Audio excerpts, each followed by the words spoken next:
All right, so we are, I'm very excited to be here with Wayne Lee. I feel very motivated. I feel very, I'm in excellent hands. I always feel that with you, even if I've never been under a hypnosis with you, because I've always had to be sort of making sure, I think I'd be a terrible hypnosis person, and we'll talk about that later, but we're talking about most magical year yet, and this is 2017, a lot of us hoping that it will be, but you're saying it's well within our control. There's things that we can do to ensure that, almost. Yes, and things that aren't in our control, so should we let go of those? Yeah. But just to play on the part too, is that I never did tell you that I did hypnotize you, so you're not even aware of it. Oh, you did! Yes. I knew it! I'm probably still, ever since the first time I met you, I've been under your spell. And some of the things you did, I don't even want to tell you.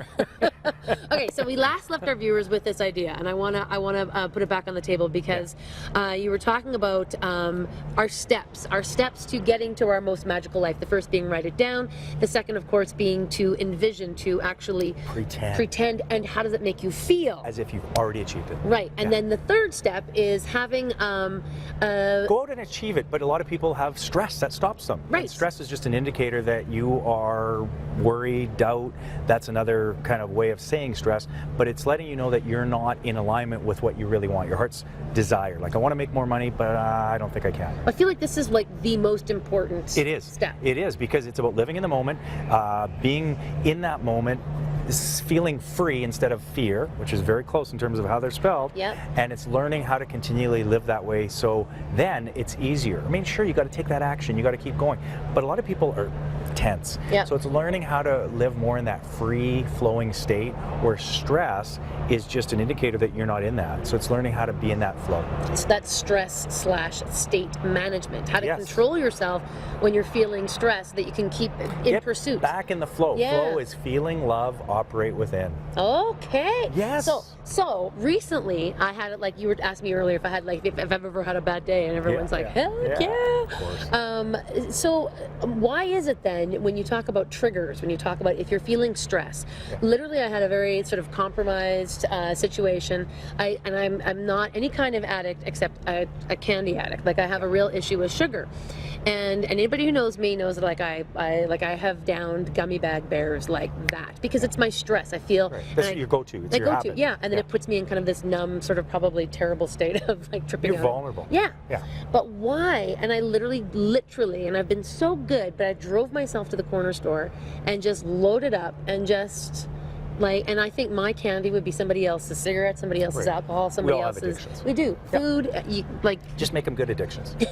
Well, is that it? Well, that's as simple as it can get. So that right there, why not treat yourself? Have that. And feeling guilty after the fact. I felt terrible. There's a program that keeps running. Yeah. So, go, indulge, do your thing, and then move on. And think of, in the future, but let me ask you a question. What was the incident that caused all that stress?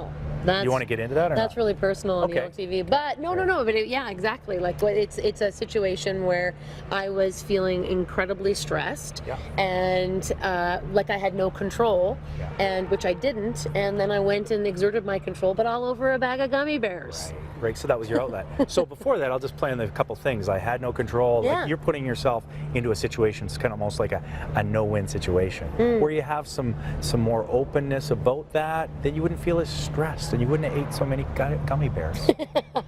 Does that make sense? Yeah, but and also, too, what we're talking about and how we're laughing right now, that's the number one thing. Laughter is the best medicine. Oh. So be easy on yourself. Don't beat yourself up. People are beating themselves up like crazy. Yeah. I mean, that's why I'm so honored and privileged that I get to do what I want, have fun with it, and I get to laugh as much as everyone else, if not more, on my stage. But then really teach people that, if you can laugh at it later, why not laugh at it now? Yeah. It's tough. Yeah. So again, it's the feeling good part. But, we can analyze all the stuff that you're going through. But really, it's opening up to not beat yourself up in that situation so much. Be a little bit more easy about it. And also, gummy bears are good. Not to beat yourself up because it's a fact that you keep thinking about it, you'll want to keep well, that's just it. If we don't let it go, then it sticks with us, and and then it becomes who we are. So that's okay. So that's my state. Was that a good takeaway? That was great takeaway. You're kidding? Right. Like, that's magical. Like, straight. I keep calling it straight because it's stress and state management, and that's in that moment of crisis. So got 3 steps. We're making our way to 4 coming up, I believe. Yeah, or we'll talk a little bit more about how people can deal with that stress. Oh. Lots of great stress management techniques, state management techniques. We'll talk about them. And after post-holidays, people are like, bring it on, Whaley. We got all that coming up. Don't go anywhere. More on DT after this.